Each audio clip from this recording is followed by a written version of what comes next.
poucas palavras. Um olhar sobre o mundo, a vida e a sociedade, à luz da Palavra de Deus, com Augustus Nicodemos. Está começando mais uma edição do nosso programa Em Poucas Palavras. Eu sou Natsa Matias e comigo, pastor Augustus, o comentarista do programa e também pastor da Primeira Igreja. Olá, Natsa, querido ouvinte. Mais uma vez estamos aí com você para esse momento, para esses minutos de comunhão com Deus e compartilhar da sua palavra. Espero que seja uma bênção na sua vida. Você já deve ter ouvido diferentes nomes e títulos que são dados a Jesus. Algumas pessoas, inclusive, imaginam que Cristo é um sobrenome de Jesus. Os nomes e títulos de Jesus, quais são seus significados? Esse é o tema de hoje. Pastor, então, por que é que Jesus tem vários títulos?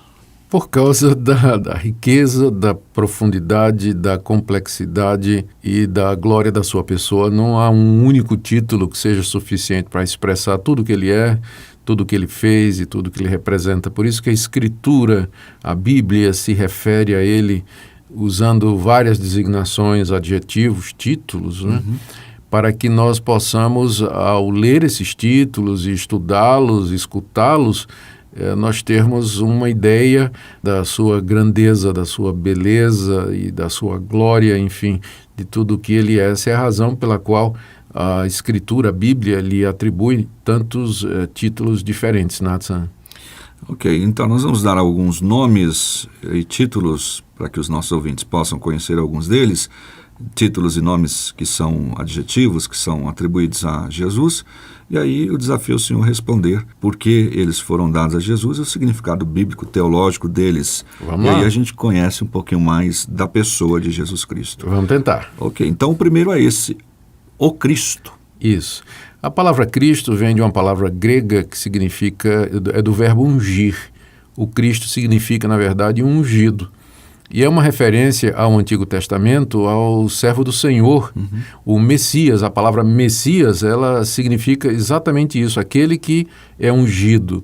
E ungido no sentido de separado. No Antigo Testamento, quando Deus chamava um rei, ou quando Deus instalava um sacerdote ou um juiz, aquela pessoa era designada, separada, instalada naquela função através da unção com óleo que geralmente era feita por um profeta. Então o profeta vinha por ordem de Deus, como por exemplo o profeta Samuel, que ungiu o rei Davi como rei no lugar de Saul. Então Deus enviou o seu filho ao mundo com uma missão. E ele então seria um ungido de Deus para realizar essa missão, o Cristo, o ungido. Só que a unção de Cristo não foi com óleo, né? Mas ele foi ungido com o Espírito Santo. Há uma referência lá no Antigo Testamento, no profeta Isaías, dizendo que o Senhor Deus me ungiu para evangelizar os pobres e anunciar aos cativos a libertação e o ano aceitável do Senhor. Então é o Messias falando ali, o ungido de Deus, não é? Então é isso que Cristo significa. Jesus Cristo é Jesus o ungido, o Messias, aquele que foi cheio do Espírito Santo, ungido com o Espírito Santo para realizar a missão de salvar os pecadores. Portanto, o Messias é basicamente um sinônimo de o Cristo. Sim. Ok. O Filho de Deus. Pronto, esse título se refere à divindade de Cristo. É preciso entender que quando os autores do Novo Testamento se referem a Jesus como sendo o Filho de Deus, isso implica mais do que uma relação paterna, pai e filho, mas implica numa identidade de natureza. Jesus é filho de Deus no sentido de que ele tem a mesma natureza divina de Deus. Essência. Ele partilha da mesma essência de Deus. O Filho de Deus, esse título é dado a ele nesse sentido. Uma certa ocasião, Jesus estava em Jerusalém discutindo com os judeus e ele se referiu a Deus como sendo seu pai. E aí os judeus questionaram Jesus porque Jesus tinha dito isso. E ele respondeu: bom, eu e o Pai somos um. E os judeus pegaram em pedra para apedrejá-lo. Os judeus iam apedrejar Jesus porque, no entendimento deles, Jesus havia cometido blasfêmia. E na lei judaica, a blasfêmia era punida com apedrejamento. E qual foi a blasfêmia que Jesus cometeu? E os judeus responderam: porque tu, sendo homem, te fazes Deus a ti mesmo. Os judeus entenderam muito bem que quando Jesus disse que era filho de Deus, ele estava dizendo que era Deus. Então esse título, Filho de Deus, aponta para o unigênito Filho de Deus, Jesus, como participante da natureza divina. Ele é aquele que veio de Deus, participa da natureza de Deus e veio a esse mundo na forma humana para salvar pecadores. Isso não como um ser criado. Não como um ser criado, não é? Como algumas seitas dizem aí, mas como Filho de Deus, ele preexiste, ele é desde toda a eternidade. Então, o próximo título que o Novo Testamento sempre dá a Jesus como Filho do Homem. Qual é a relação, então, dessa? Filho do Homem é uma expressão que aparece lá no profeta Daniel. Se não me engano, no capítulo 4, Daniel tem uma visão em que ele vê o ancião de dias, que é Deus, assentado na sua glória, e numa nuvem vem alguém como o Filho do Homem, que se apresenta diante dele, e o ancião de dias, que é Deus, lhe dá o reino e todos os reinos desse mundo e domínio. O reino que lhe é dado é um domínio, é um reino eterno que nunca haverá de cessar. Então, essa figura do Filho do Homem na escatologia do Antigo Testamento, na esperança messiânica, era identificada com o Messias. O Messias, ele é chamado do Filho do Homem porque ele, além de adotar a figura humana, assumir uma figura humana, ele estaria representando a humanidade, seria o cabeça de uma nova raça. E por isso ele tem essa designação de Filho do Homem. É sempre escatológico e profético, se referindo àquela visão lá de Daniel. Sim. Quando Jesus usa esse título para si mesmo, várias vezes. É interessante que nenhum dos escritores do Novo Testamento se refere a Jesus como Filho do Homem, mas ele se referia frequentemente a si mesmo como sendo o Filho do Homem, dizendo: eu sou aquele de quem Daniel falou. Excelente. Continuando nessa questão ainda desse adjetivo, né, filho, o filho de Davi. Pronto. Esse aí essa outra designação de Jesus, ela tem uma conotação de cumprimento. Quando Deus apareceu a Adão lá no paraíso, depois que Adão havia pecado, fez a promessa de que viria um descendente da mulher que esmagaria a cabeça da serpente. E mais adiante, Deus define mais essa vinda, esse ser que haveria de chegar, quando ele convoca Abraão e promete a Abraão que alguém da sua descendência seria aquele em quem as nações da terra seriam benditas. Ou seja, a promessa que foi feita lá no paraíso, lá no Éden, é agora melhor explicada no sentido de que o Salvador do mundo, que haveria de esmagar a cabeça da serpente, seria mais especificamente descendente daquele arameu, não é, que Deus chamou lá de Ur dos Caldeus e cujo nome era Abrão, que depois vira Abraão.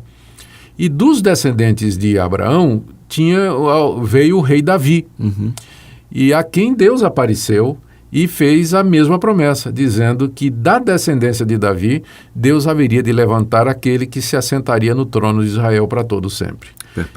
Perpetuamente. Por isso, quando os escritores do Novo Testamento se referem a Jesus como filho de Davi, estão dizendo que ele é aquele que cumpriu essa promessa. E, de fato, Jesus era da genealogia de Davi. Ele se assentou no trono de Israel, ele reina. Alguns olham ainda para essa perspectiva como sendo futura, mas de acordo com o Novo Testamento, Cristo, quando ressuscita dos mortos e ascende aos céus, à glória de Deus, ele se senta no trono do universo, portanto, no trono não só de Israel, mas de todo o mundo. Então ele já reina como filho de Davi, ele já tem o reino, todo o poder e toda a glória foram dados a ele. Em poucas palavras, a gente vê que vai ser difícil a gente poder falar de todos esses títulos. Vamos a pelo menos mais alguns. Vamos lá. O Cordeiro de Deus. Usado por João no seu Evangelho. Eu estava lendo, inclusive, essa passagem 2 dias atrás, Nathan, quando Jesus aparece no Rio Jordão, João Batista, que estava lá, batizando as multidões, aponta para ele e diz: eis o Cordeiro de Deus que tira o pecado do mundo. E no dia seguinte, ele viu Jesus outra vez e repete pela segunda vez, eis o Cordeiro de Deus. Esse título aplicado a Jesus identifica Jesus como aquele sacrifício que Deus oferece pelo pecado do homem. No Antigo Testamento era ordenado a morte de cordeiros sobre o altar edificado no Templo de Jerusalém pelos sacerdotes, o sacrifício era feito pelos sacerdotes, e o sangue era derramado e aspergido ou oferecido em lugar do suplicante, do judeu pecador, penitente que vinha ali. Deus, então, envia Jesus como sendo o cordeiro dele, o sacrifício que ele envia. E no altar da cruz do Calvário, Jesus realizou um sacrifício completo de uma vez por todas para expiação e pagamento dos pecados do seu povo. Então é nesse sentido que ele é o Cordeiro de Deus. Mais um? Mais um. Luz do mundo. Luz do mundo foi Jesus que usou. No Evangelho de João, ele se refere a si mesmo como sendo a luz do mundo. Inclusive diz que quem o segue não andará nas trevas, mas terá a luz da vida.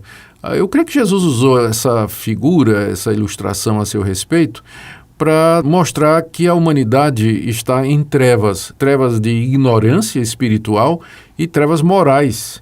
A escuridão das trevas, a devassidão do pecado, a escravidão do pecado e o castigo que se seguirá a isso. E no meio dessas trevas que cobrem a humanidade, a ignorância de Deus, Jesus vem trazendo o verdadeiro conhecimento de Deus. Ele nos revela o Pai, ele é o caminho, a verdade e a vida, e como tal, ele é a luz que brilha no meio da escuridão.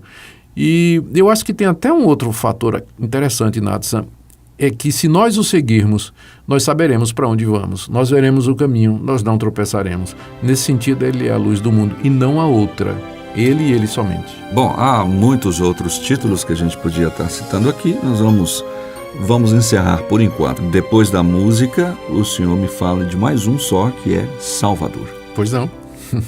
Um certo Galileu andou por aqui, demonstrando amor, se importando com o sofredor, ensinando viver para os grandes e os pequenos, explicou a palavra de Deus com graça e verdade. Mesmo que o ouvissem com maus pensamentos, ó judeu tão especial, és o ungido rei imortal. Sem dúvida, o mestre, eu te peço, por favor, responde-me. Quando estivestes aqui, em que pensavas no reino e na justiça? Em que pensavas verdades a serem vistas? Em que pensavas virtudes e louvores? Estamos de volta então, e agora vamos encerrar o nosso programa com mais um título de Jesus, Salvador. Natsan, esse termo é muito usado no Novo Testamento para se referir a Jesus e o designa como sendo aquele enviado por Deus para nos salvar da culpa dos nossos pecados, do poder do pecado sobre nós e, finalmente, da presença do pecado quando ele nos ressuscitar dos mortos. Nesse sentido, ele é único, a ponto de o apóstolo Pedro dizer no livro de Atos que não há outro nome dado entre os homens pelo qual possamos ser salvos. Jesus, o Salvador do mundo, não há outro. Vamos ficando por aqui, dizendo aquilo que Jesus mesmo disse acerca de si mesmo. Eu sou o caminho, eu sou a verdade e eu sou a vida. Ninguém vem ao Pai se não for por mim. Pastor, até o próximo programa. Até o próximo programa, Natsan. Em poucas palavras, um olhar